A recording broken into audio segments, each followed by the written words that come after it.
le lien transfrontalier le plus emprunté entre le Canada et les États-Unis. Près de 2,5 millions de camions passent ici chaque année.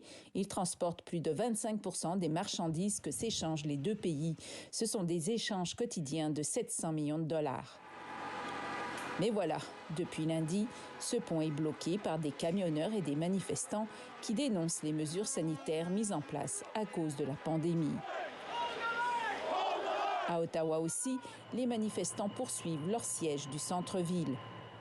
D'autres convois de camionneurs ont convergé vers la capitale canadienne pour une autre journée de manifestation samedi. Depuis 2 semaines, Ottawa est prise en otage par des centaines de manifestants qui conditionnent leur départ à l'abandon de toutes les mesures sanitaires.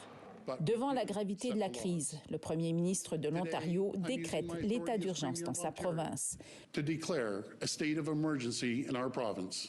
Suspension de permis, amende pouvant aller jusqu'à 100 000 $ et des peines de prison d'1 an, le gouvernement ontarien se donne les moyens pour faire lever ces barricades.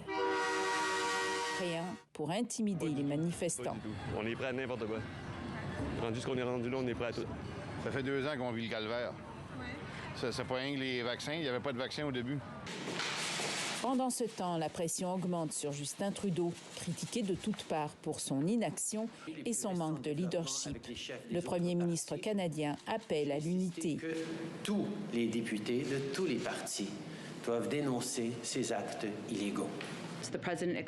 Justin Trudeau s'est entretenu avec le président Biden. La Maison-Blanche s'impatiente car de l'autre côté de la frontière, des usines automobiles tournent au ralenti à cause du blocage du pont Ambassador. On ne veut jamais déployer l'armée contre des civils canadiens. Justin Trudeau écarte pour l'instant le déploiement de l'armée canadienne pour résoudre cette crise.